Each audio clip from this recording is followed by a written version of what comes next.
सामाजिक शोध में तथ्य संकलन की कुछ विधियां हैं, जिसमें से निदर्शन भी एक विधि है जिसका हम अध्ययन करेंगे।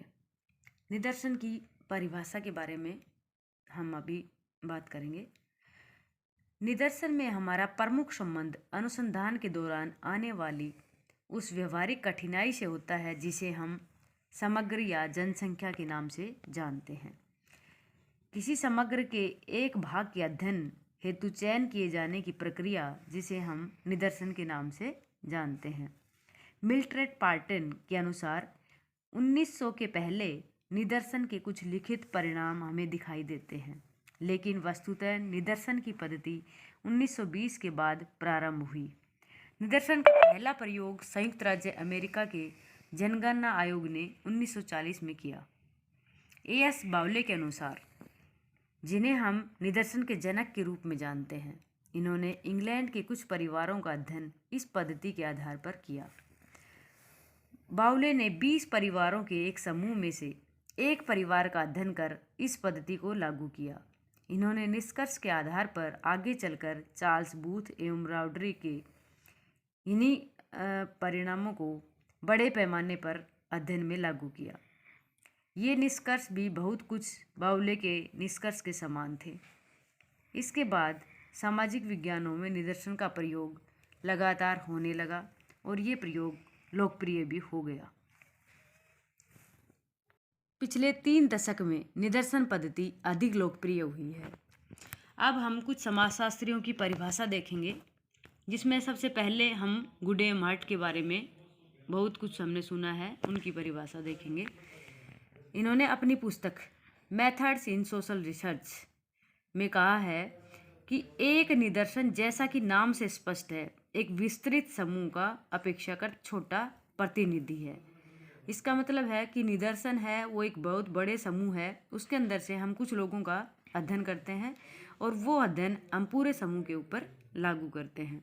दूसरी परिभाषा है पीवी यंग की।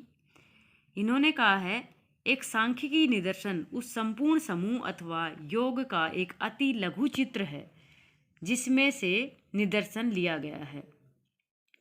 फेंक याटन के अनुसार, निदर्शन शब्द का प्रयोग केवल किसी समग्र चीज की इकाइयों के एक सेट या भाग के लिए किया जाना चाहिए जिसे इस विश्वास के साथ चुना गया है कि वह समग्र का प्रतिनिधित्व करेगा।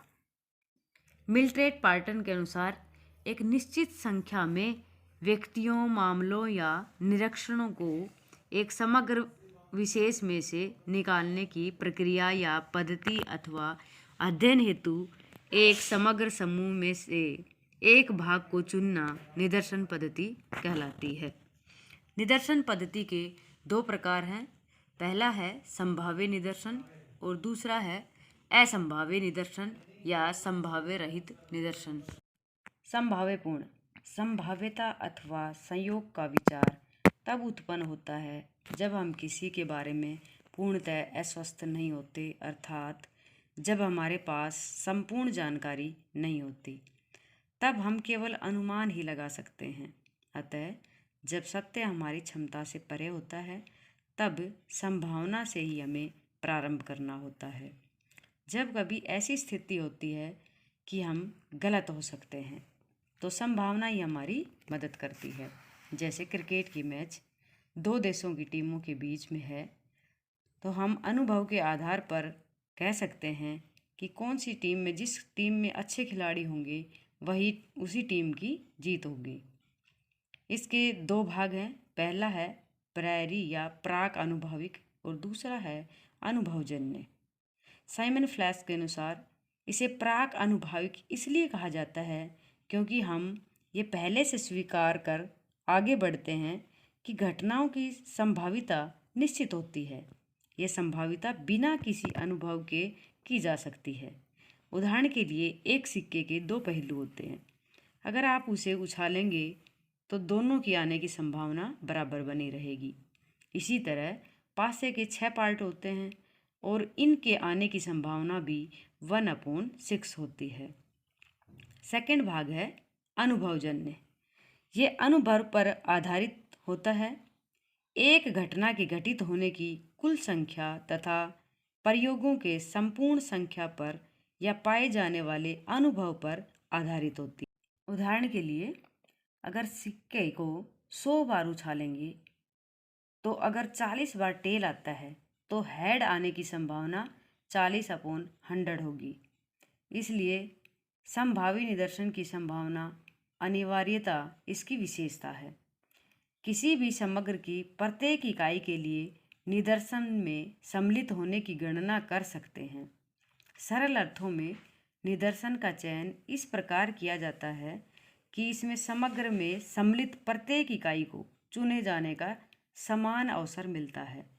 संभावी निदर्शन ही केवल मात्र एक ऐसा निदर्शन है जो प्रतिनिधित्वपूर्ण निदर्शन के चयन में हमारी मदद करता है। अगला है असंभावी निदर्शन। संभाव्यता रहित निदर्शन में न तो प्रत्येक इकाई के निदर्शन में सम्मिलित होने की संभावना का अनुमान होता है और न ही इसकी कोई गारंटी होती है कि प्रत्येक इकाई को निदर्शन में सम्मिलित होने का समान अवसर मिलेगा। इस प्रकार ये संभावित निदर्शन का बिल्कुल विपरीत स्वरूप है। संभावित निदर्शन की मुख्य सुविधा यह है कि इसमें आर्थिक बचत होती है।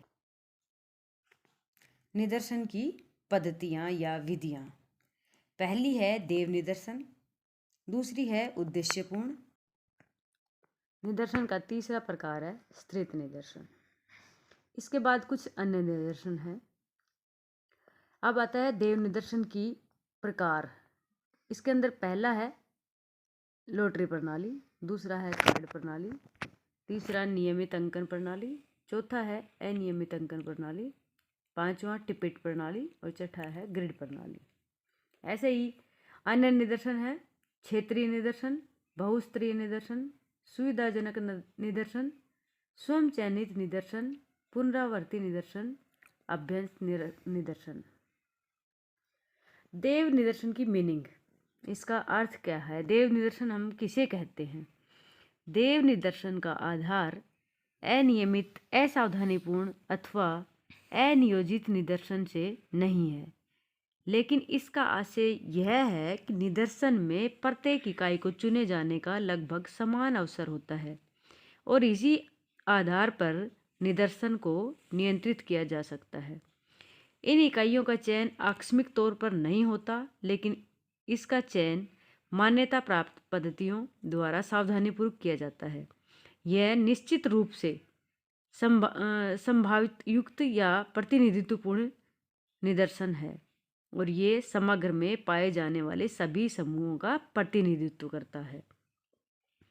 देव निदर्शन की प्रणालियां हैं। लॉटरी प्रणाली, इसमें कुछ बातों का ध्यान रखा जाता है। पहला है समग्र में सम्मिलित प्रत्येक इकाई को एक नंबर प्रदान किया जाता है। दूसरा, इन नंबरों को अलग अलग स्लिप पर लिख लिया जाता है। फिर उसके बाद ये सभी पर्चियां एक समान रंग व भार की होनी चाहिए।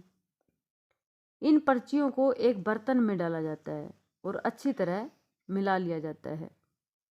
उसके बाद वांछित नंबरों की पर्चियां बर्तन में से निकाल ली जाती हैं और वही हमारा निदर्शन होता है। अब अगली आती है कार्ड प्रणाली। इस प्रणाली में भी लॉटरी के जैसे काम किया जाता है, लेकिन इसमें पर्ची के अलावा कार्ड का प्रयोग होता है और एक मशीन का प्रयोग भी किया जाता है। इस प्रणाली में कार्ड का रंग व वजन समान होता है। सभी कार्डों को ड्रम में डालकर हिलाया जाता है और फिर जितनी पर्चियां निकालनी चाहते हैं उतनी पर्चियां निकाल सकते हैं। इसके अंदर खुली आंखों से भी पर्चियां निकाली जा सकती है और लेकिन लॉटरी प्रणाली में आंखें बंद होती हैं। थर्ड नंबर पे आती है नियमित अंकन विधि। इस विधि के अनुसार नामों को किसी क्रम में के अनुसार लगाया जाता है, जैसे ABC के अनुसार या भौगोलिक या किसी अन्य आधार पर व्यवस्थित कर लिया जाता है और फिर लिस्ट में से प्रत्येक 5वां, 10वां या अन्य कोई भी संख्या निकाल ली जाती है। इसका प्रारंभ शुरू में भी किया जा सकता है। अगर 7वीं संख्या से हम शुरू करते हैं तो हर 10वीं इकाई का चयन किया जाएगा। 7वीं के बाद फिर हम 17वीं, 27वीं, 37वीं इस प्रकार से इकाइयों का चयन करेंगे। इसके बाद आती है अनियमित अंतराल विधि या अनियमित अंकन विधि। यह समान तरीका है, लेकिन इसमें चयन का आधार नियमित अंतराल नहीं होता। अध्ययनकर्ता प्रथम व अंतिम अंक को छोड़कर शेष इकाइयों में से किसी भी इकाई को चुन सकता है, लेकिन इसमें पक्षपात की संभावना बनी रहती है। अब आता है LHC टिपेट। ये एक प्रोफेसर टिपेट थे, उनके द्वारा ये विधि बताई गई थी। प्रोफेसर टिपेट ने 4 नंबरों वाली 10,400 संख्याओं की सारणी बनाई और उन्हें प्रत्येक पृष्ठ पर दैवीय आधार पर प्रस्तुत किया है।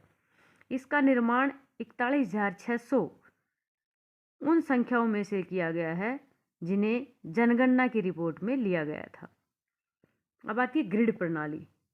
इस मेथड का प्रयोग किसी क्षेत्र के चयन के लिए किया जाता है। यह प्रोफेसर ग्रिड के नाम से जानी जाती है। इस मेथड के अनुसार निदर्शन का चयन करने में संपूर्ण को एक मानचित्र तैयार किया जाता है। इसके बाद में एक ग्राफ पेपर को एक नक्शे के ऊपर लगा दिया जाता है और जब चाहे गए नंबरों को चुन लिया जाता है, जैसे भौगोलिक सीमा के लिए। अब आती है स्त्रीत निदर्शन। इसमें जनसंख्या या समग्र को विभिन्न और उसके बाद में प्रत्येक स्तर से निदर्शन चुना जाता है। इस समग्र के में लिंग, शिक्षा, आयु, व्यवसाय, विवाह, परिस्थिति और अन्य किसी भी आधार पर विभाजित किया जा सकता है। इस निदर्शन में सामान्य देव निदर्शन द्वारा ही प्रत्येक स्तर से चुना जाता है और इस तरह प्रत्येक स्तर से चुने गए निदर्शन को जोड़कर संपूर्ण निदर्शन चुन लिया जाता है। इसको 2 भागों में विभाजित किया गया है, समानुपातिक स्त्रीत निदर्शन और असमानुपातिक निदर्शन। समानुपातिक है, इसके अंदर इसका अर्थ यह है कि समग्र में जिस अनुपात में जनसंख्या दिखाई देती है, निदर्शन में भी उसी अनुपात में उसे चुना जाता है। और असमानुपातिक के अंदर ये प्रत्येक स्तर में समान प्रतिशत के आधार पर निदर्शन चुना जाता है, चाहे समग्र में इसकी संख्या कुछ भी हो। इसके बाद आता है बहुउद्देश्य निदर्शन। इस तरह के निदर्शन में पूर्व के अनुभव व ज्ञान के आधार पर प्रत्येक उद्देश्य अथवा सर्वेक्षण की आवश्यकताओं के अनुरूप इकाइयों का चयन किया जाता है। इन निदर्शन का चयन भी अनेक बार किया जाता है और इसलिए इसे बहुस्तरीय निदर्शन कहा जाता है। अब आता है व्यवस्थित निदर्शन। यह सामान्य देव निदर्शन से थोड़ा सा अलग है। इसके लिए हम समग्र सदस्यों की एक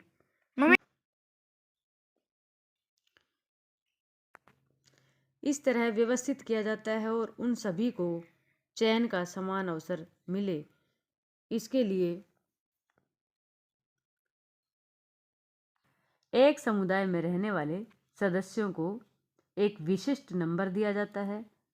माना समग्र की संख्या 1500 है, तो हमें अपने निदर्शन के लिए 100 लोगों का चयन करना है। तब हम प्रत्येक 15वां व्यक्ति चुनेंगे। प्रत्येक व्यक्ति को संख्या प्रदान करना आवश्यक नहीं है, लेकिन उनके दैवीय आधार पर दिए गए नंबर ही इसके लिए पर्याप्त हैं। इसके बाद आता है गुच्छ निदर्शन। विशाल अनुसंधानों में जहाँ समग्र प्रत्येक मुश्किल होता है, वहाँ हमें समग्र को विभिन्न गुच्छों में विभिन्न भागों में बांटना पड़ता है। इस तरह के अनुसंधानों में अनुसंधानकर्ता प्रत्येक गुच्छ में से कुछ लोगों का चयन करता है और बाद में उन्हें संयुक्त रूप से जोड़ देता है। उदाहरण के लिए, यदि एक व्यक्ति शहर का अध्ययन करता है तो पहले किसी वार्ड का अध्ययन करेगा। अलग अलग वार्डों को मिलाकर पूरे शहर का अध्ययन किया जाता है। अब आता है उद्देश्यपूर्ण निदर्शन या सहविचार निदर्शन। इसके पीछे मुख्य आधार यह है कि अनुसंधान उद्देश्य के आधार पर अनुसंधानकर्ता स्वयं अपनी मर्जी से, विवेक से एवं उपयुक्त रणनीति के आधार पर निदर्शन का चयन कर सकता है। चूँकि इसे अनुसंधानकर्ता को अपनी पसंद के व्यक्तियों को चुनने का अधिकार है, इसलिए उसे संभाव्य रहित या सहविचार निदर्शन या उद्देश्यपूर्ण निदर्शन भी कहते हैं। अगला है आकस्मिक निदर्शन। यह निदर्शन चुनने की सबसे अव्यवस्थित विधि है। अनुसंधानकर्ता किसी भी व्यक्ति को अचानक चयन कर सकता है, जैसे पुस्तक मेला देखकर आ रहे बच्चों से पुस्तक मेले के बारे में बातचीत करना। अब लास्ट है कोटा निदर्शन। यह वस्तुतः स्तृत निदर्शन एवं आकस्मिक निदर्शन का मिला जुला स्वरूप है। निदर्शन का मुख्य उद्देश्य समग्र के विभिन्न स्तरों में से निदर्शन का चयन करना है, लेकिन इसका कोई व्यवस्थित तरीका नहीं होता, परंतु उसे आकस्मिक आधार पर ही चुन लिया जाता है।